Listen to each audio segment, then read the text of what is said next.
Salam guys, welcome back to the Mind Over Matter podcast with your hosts Fatima Zaidi and Fatima Rajbali. Today we have a really exciting episode for you. It's our first ever video episode and also our very first guest episode.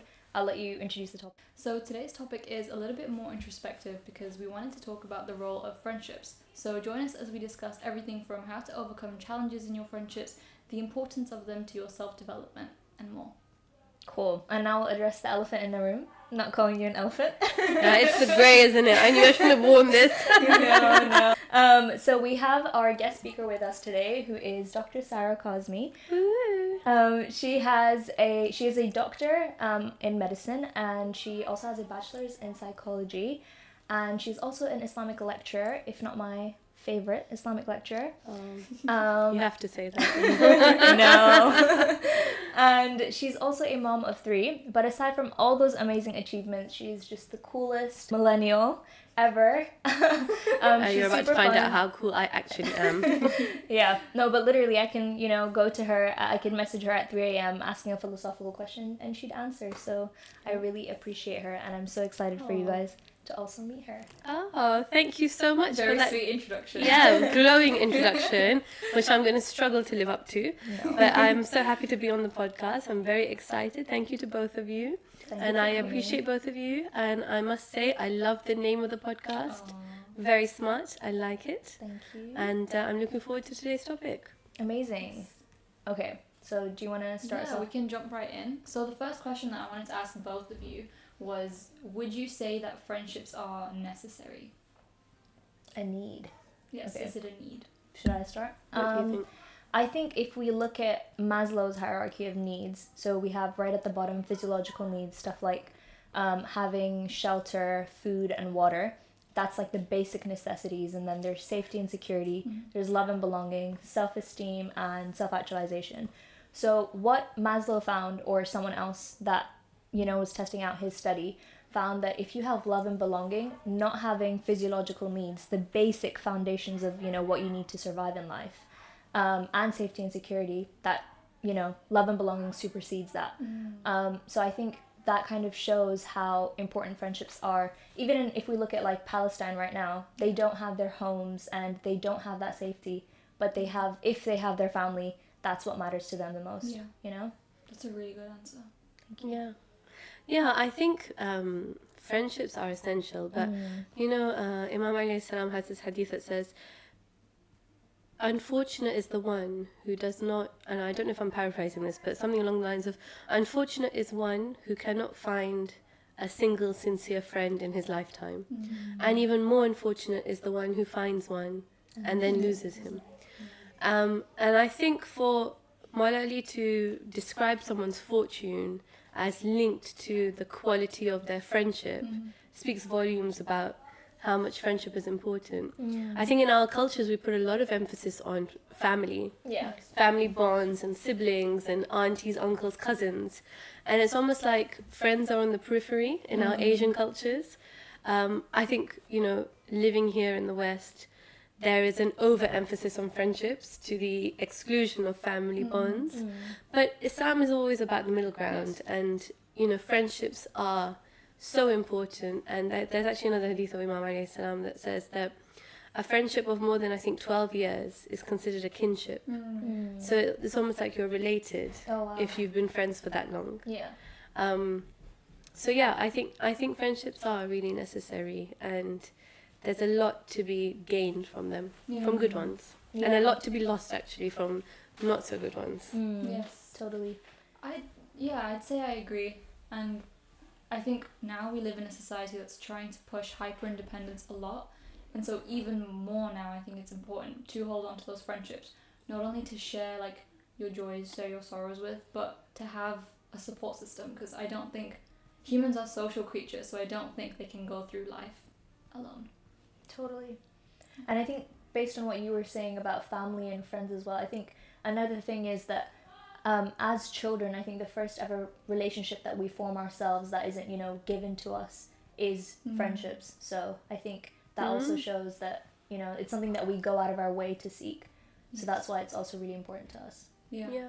And there's that cliche saying, isn't there, that friends are the family you That we choose choose yourself, ourselves, yeah. you know. Yeah. And sometimes we don't always make the right choice. So, you know, your family's not always good for you either. But yeah, definitely, you know, I think you're right that we do actively seek out those relationships. So there must be some kind of intrinsic value. Yeah. But speaking about making the right decision, what would you say is a good quality to look for in a friend? So there are so many qualities, honestly. If you read, Imam alayhi salam, again, he has this long list of friends that you shouldn't make and the friends that you should make. One of them, he says, don't be friends with a fool. Don't be friends with a jealous one. Don't be friends with a miserly person. And I think the explanation behind it is that those kinds of people are not going to be there in your time of need. Or they don't necessarily want what's best for you, or they can't. So with the fool, for example, he says that, you know, they lack the kind of the ability to give you sound advice. The flatterer will be like a mirage to you. They'll make it seem like something's close to you than it is. The miserly one won't support you in your time of need. You know, so there are various qualities that you should try and avoid. Personally, I think it comes down to your own values. Like what are your core values? What do you put importance on in your life? For example, if I am someone who values integrity and I value honesty, I would want to be friends with someone who was going to be honest with me. Obviously that comes at a price, because sometimes very honest people can be blunt, or they don't necessarily think about how they're saying something or how it's going to come across or how it's going to make you feel. But I value the honesty above the the emotional fallout from their honesty. So that for me would be something I would look for in a friend. But if that's not so high up on your value system, you might find that person abrasive, or you know, someone that you wouldn't get on with. So I think it's really individual. I think as a God conscious person, or someone who wants to have God quite central in their lives, or religion quite central in their lives, you would look for someone who's got a conscience, like a good, you know, who is God conscious, who cares about God and, you know, involves him in their daily life. So and just I think, just a question there. So do you think we shouldn't have friends that are non-believers then? Yeah, and you know, this is actually mentioned in the Quran. So one of the ayahs of the Quran that is often brought up in contention is that do not take the non-Muslims as friends. Okay. Yeah, they are basically it talks about Ahl Kitab. Don't take them as friends because they don't have your best interests at heart. Okay. And this is often used against us. It's something like that. It's often used against us to show like we're not inclusive, or you know, we don't mix with other people. But if you look at the interpretation of that verse, it's about don't allow people who do not believe in God to have a position of influence over you and your soul. Because you are who you run with, right? That's true. So if you are going to surround yourselves and your inner circle is going to be people who don't have the same values as you, don't have the same beliefs as you, then eventually their beliefs and values are going to influence you in some way or capacity. So I don't think it's a case of don't be friends with someone just because they're not Muslim, or all your friends should be Muslim.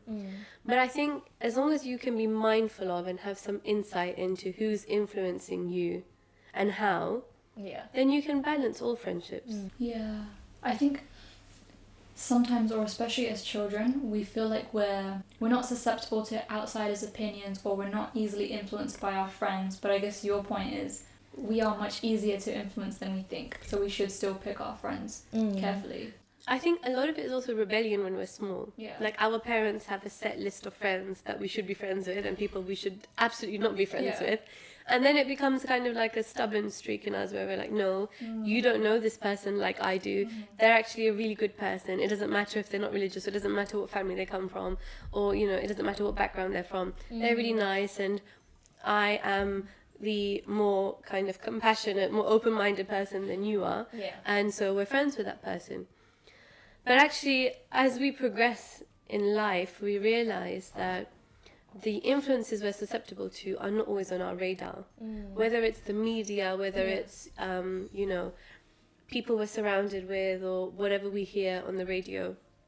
Actually, in psychology, there's that thing called contagion. And there have actually been some studies or research that show that if you live with or are friends with people who are overweight or obese, then you are more likely to also become overweight and obese. So good luck to both of you now that we're friends. No, but on a serious note, you know, there's a lot of things that we can be influenced by our friends, whether it's on our awareness or not. So our question was, what are some qualities we look for? I think something that I look for, it's kind of to do with what you said about values, but I tend to look for someone that kind of reflects me in them. Is that really like egotistical? That's quite narcissistic. Yeah, I didn't mean that. Explain yourself. I'll explain myself. I mean, as in we kind of think the same. So as in with Fatima, for example, I feel like for a lot of things we think about the same way. So it could be politically or We're on the same wavelength. Yeah, we're on the same wavelength. I'm not saying that for you to be friends, like you have to have the same exact qualities. As in, a lot of my friends are medics, for example, and I'm not. So I still believe that opposites attract, but I feel like there should be a common ground that you can, you know. You need something in common to start a friendship, otherwise what do you have to go off? Yeah, and then reflection-wise, I meant like your values should be similar, and because I feel like if you don't have that, then there can be quite a bit of crossfire. So I'm really glad you weren't speaking about yourself in third person, because that threw me off, and I was like, definitely narcissism. No, wavelength is important. But don't you find that some of the most interesting friendships you may have are with people that you never thought you would be friends with? Yeah. And you have found something in common that you just weren't expecting, and they're from a completely different background. Yeah. I take back what I said, guys. No, because you know what? I think so many of us live in echo chambers. Whether it's online or offline, we surround ourselves with people who agree with everything we say. Yeah. They're on the same wavelength as us. They have the same opinions as us, same beliefs as us. You know, they have the same shoes as us. Like, Yeah. so where's our growth? You have to challenge yourself too. Yeah, like where's our learning occurring? Yeah. And I think as a community, we do limit ourselves. You know, like from a young age, we just want our friends to be, we want our kids to be friends with people from our community, our family, our circle. And then even when we get to this age, why our horizons haven't been broadened, but our social circles haven't either. Yeah. So, it's something to think about. As a parent now, I am a bit more wary, and conscious of widening my son's social circle outside of the known, because I'm worried about influences that might affect him. Yeah. But wouldn't it be wonderful if our children could be the influential ones? And if we could raise them with that much self-belief and confidence in themselves that they can be the ones who are the leaders, or, you know, the ones who are having the impact rather than being impacted as such. I would say someone that you can be yourself with, like authentic self with 100%. You don't have to filter your personality. You don't have to hide any parts of yourself. I think that's really important. Can you be your authentic self with yourself? I should hope so. Yeah? I should hope so. I think so. Yeah. Yeah. More power to you. Maybe it's your generation. But like a lot of people who are my friends and people I know, we're still finding ourselves. We're still discovering what authentic me looks like. Yeah. And I think one of the things I like, seeing as the years have gone on, is that girls in our community and our culture, and just in general, are becoming a lot more self-assured, and they have less inhibitions and less things holding them back from expressing their authenticity. Whereas I think even up until my generation, while we were growing up, Yeah. it was very much like, be seen, not heard. There are certain rules, a girl should behave like this or should speak like that, or, you know, and so getting to now, I'm 31. Still young. Yeah, life You don't begins look at 31. 30. Oh, Yeah, thank you you. don't. Thank you. And now I'm like, okay, you know what? Forget all of this. I'm going to be who I want to Just be who be. you want to be. Yeah. But what does that mean? Be who you want to be. What do you want to be? I want to be myself. Which is... I'm Syra trying to Kazmi. work out who it is. Yeah, right. I'm trying to work out who it is. Because you know what I find? I have lots of different group of friends. And like, if you open my contacts, there's like upward to like 1,000 contacts on my phone, yeah? Oh, she's social. My sister is so different to me. Like, hers is like, I think I would not be surprised if she only had like 45 contacts in her phone, like Oh, wow. max, and that would be like stretching it for her. But I am quite extroverted. I am quite social. But I find that different social circles bring out different parts of me. Yeah. Yeah. Now, am I being fake in those circles, or are these different parts of me that are expressed separately, or Yeah. do I need to be able to express all these parts in all the circles to be authentic? Like where, Yeah, where do you draw the line? yeah, I like don't how? think it's fake. It's How do just you make a sense different of it? side of you, as you said. Yeah. It's not fake. So I'm trying to blend all these parts of me Yeah. into one nice smoothie. Yeah. I think what you're talking about here, like when you're trying to think of a birthday party and then you're like, oh, I'm going Oh to my mix God, my yeah. friendship Yeah. groups, and it's so daunting because you're like, Are they gonna I'm get different along? personalities. Yeah. Like imagine you're going from one sofa to the other and you're having to you're got split personality disorder. Like one person's meeting them, the other person's That's so meeting them. Yeah, no, totally. So I get where you're coming from, but I don't Yeah. think it's fake. I think it's more just they bring out different parts of you. So when you say to be friends with someone who you can be your authentic self in front of, Yeah. so someone who's gonna take the good, bad and the ugly. Yeah. Yeah. Someone who you don't have to hide your... The ugly. Yeah, you don't have to hide the ugly from. I'm not saying that they should enable you, but I think they should accept you as you are. But I don't know if you can ever be an unfiltered version of yourself with anyone. So as to say that. Like even as a mother with my kids, Yeah. if I'm an unfiltered version, I'm going to be a T-Rex. Like I need to tone it down and maybe like be a pterodactyl or something instead. You know, I need a filter. Yeah. Because at the end of the day, they're their own person.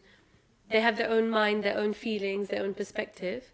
So Yeah, because I mean, if you look at me with my friends compared to how I am with my siblings, it's a completely different person. yeah, I yeah. don't want to see True. that side. Yeah, I'm evil with my siblings. God, I think that the worst of me comes out. Yeah, I didn't even know I had the capacity to be that They know angry. how to push your buttons, though. Yeah. That's what it is. Yeah. They do. Yeah. Yeah, they've got the manual Yeah. for the buttons, Yeah. and then they go for the red one, and the one that says Don't "Do touch." not press." Yeah. Yeah, But then I feel like we're also with our siblings, we're not as in if our friend did that, we wouldn't be angry about it. But if they did it, like closing the door not properly, oh my god, that annoys me, grinds my gears.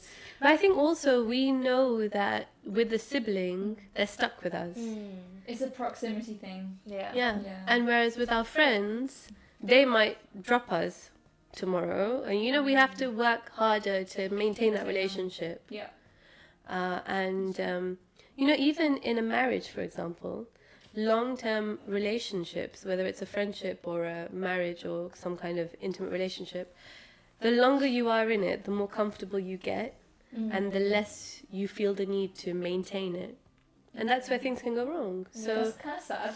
yeah. But knowing that empowers you, Yeah. and it enables you to keep, Keep it alive. yeah, and keep working at a relationship and not take it for granted. Yeah. Interesting. So in terms of maintaining friendships then, and for your development, what do you think are some key factors that you can do to carry on a good friendship? Okay, so let me tell you this. Of the two of you, who is like the birthday person? I think I am. Oh, yeah. Yeah, who likes a good birthday, likes the Yeah. cake, likes the card, likes the balloons. Yeah. Now, do you organise birthday things for your friends? Yeah. Like, you'll remember it's their birthday, you'll do something for their birthday. Did Okay. you say like you had a notes I a notes do. page like with all the stuff that your friends want? Yeah. Yeah. I do. Yeah. Now, when it's your birthday, do your friends come at it with that energy? And not as much as I do. Not as but much as you do, yeah? Yeah. Okay. Now, that would tie into expectations. Mm. You give, and as a human being, we have the expectation to receive in Yeah. like.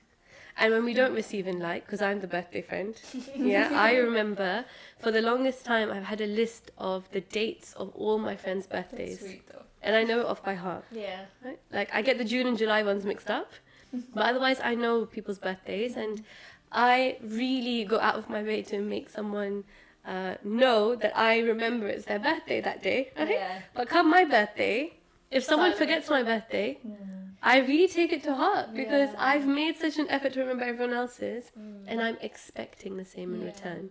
Yeah. They might be really rubbish at birthdays.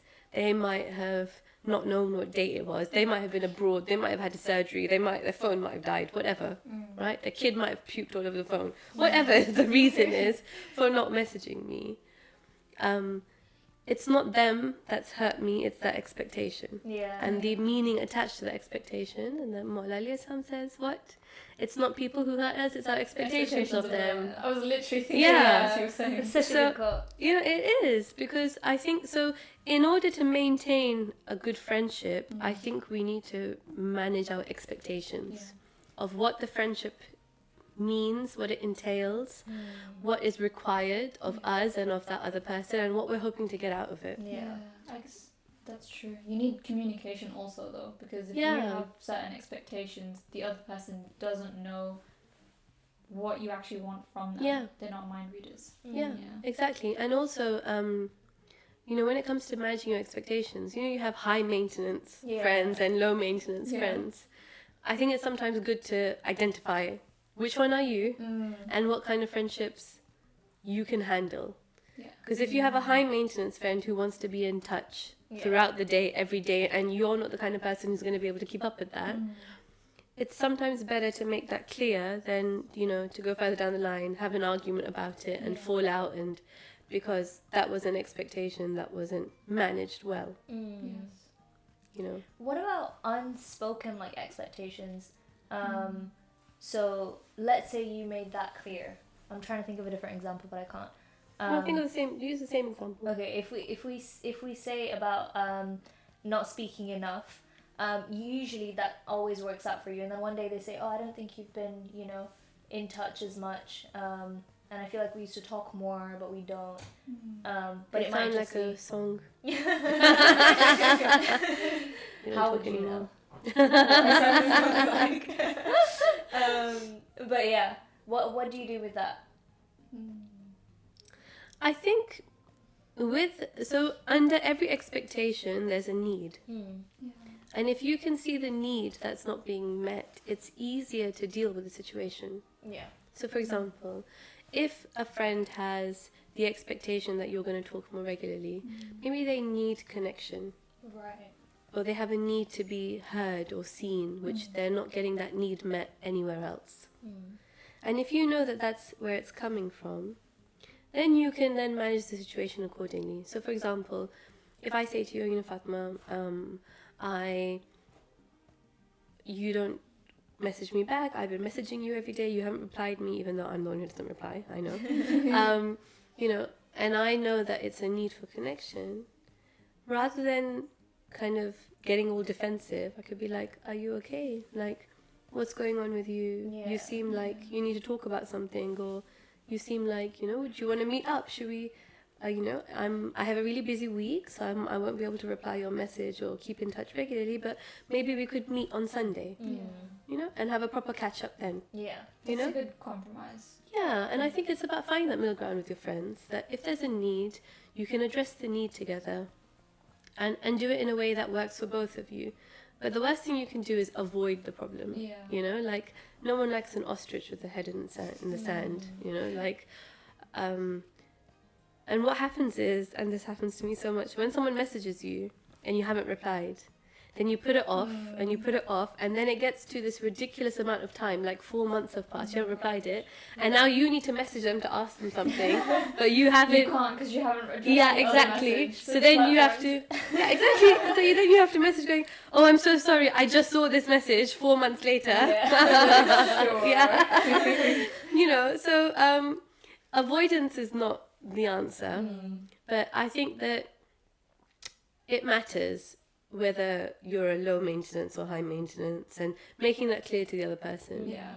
You know, sometimes expectations are unrealistic. Yeah. Sometimes people expect you to be at their beck and call, like eternally available for them.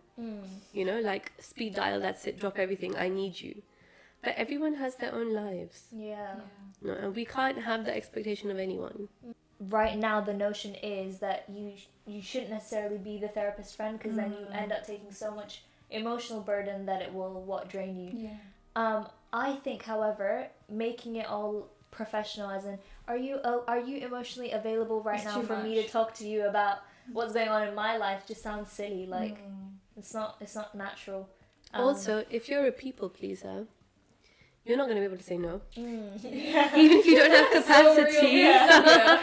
even if you're not emotionally available, you're not going to have the heart to say, Yeah. oh, you're in crisis, but no, sorry, I don't have room for this right now. Yeah.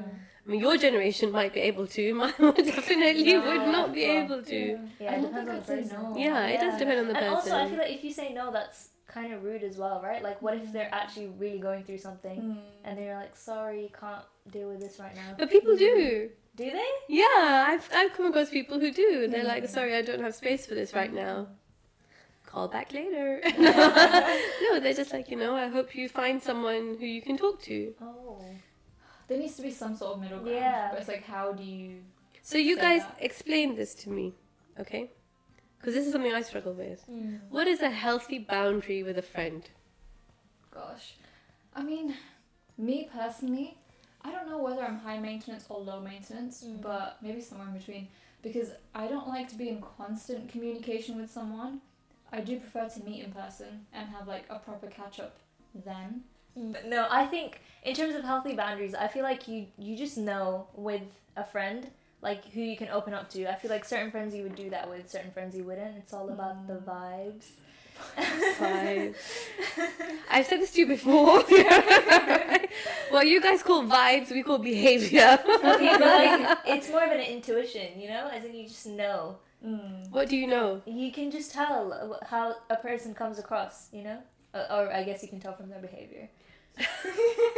You're right. But if you're friends with someone, you know them. Like Imam Ali said, you only know a Hey. person till you travel with them. Yeah.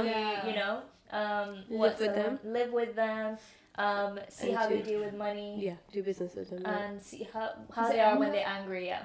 Four things, I think. Yeah. That these kind of qualities basically show you who a person truly is, and you don't know that till you've seen them in those situations. So for that reason, I feel like you don't truly know your friend until you've been with them in certain situations.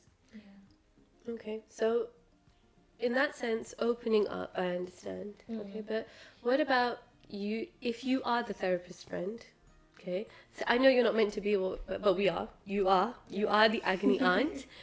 How?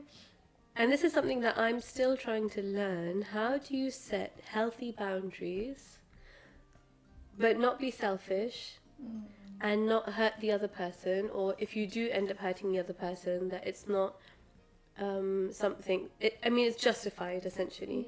Like, how do you set healthy boundaries with friends who are, they want your time, they want your energy, they want your resources, that kind of thing. And it's starting to feel perhaps imbalanced or borderline, toxic. Yeah, too much. Or you're just finding it too much. Like, how do you set a boundary there? Because I struggle with that. And when I try and set those boundaries, for example, if I don't have capacity or I don't have the emotional space, But I find it really difficult because I feel really guilty, or I feel like a bad friend, or I feel like I'm abandoning them in their time of need, or I feel selfish. Yeah. I guess it goes back to what you said. You can't be an ostrich and stick your head in the sand and ignore the problem. But I do think you should be able to be honest and say, hey, I hear you and I'll try my best to be there for you, but maybe I won't be able to do X, Y, Z right now because... Yeah. What do So you then, think? for example, if they need time, Yeah. maybe because you could say, oh, I've got hospital work to be doing, I've got my kids, maybe I can't give as much time to this as I'd like to, but... Or do you want to meet up soon to talk about it in more detail, but like right now? I Yeah. can't. I don't know. Yeah, or sometimes like you have friends who have the same issue again Oh, yeah. and again Oh, yeah. and again and again, and they might wrap it in different wrapping paper, but it's the same gift, Yeah. and it's the gift that keeps So on giving. giving. Yeah. No matter how much you try and refund it, exchange it, return it, Yeah. It's just there. it's just there. Yeah.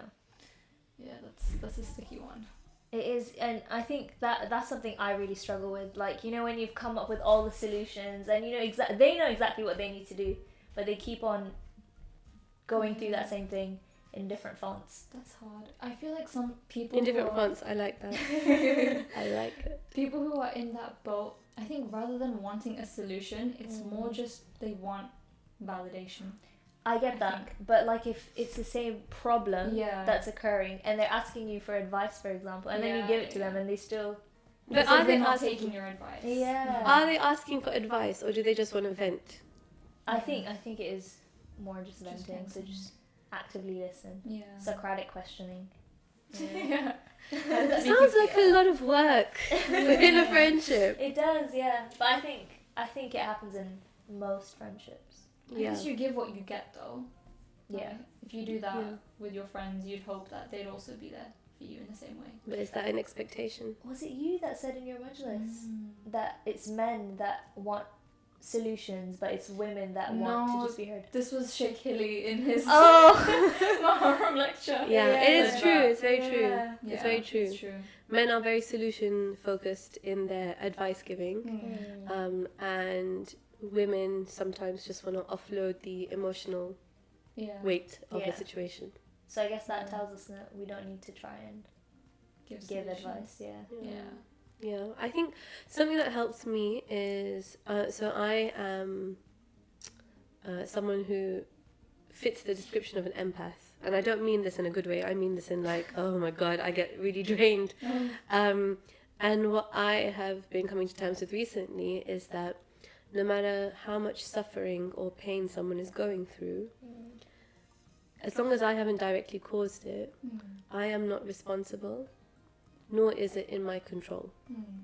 So I can be there for someone, but I can't fix it, and it's not my job to fix. Yeah. And I think sometimes friendships can suffer when one person feels responsible Yeah.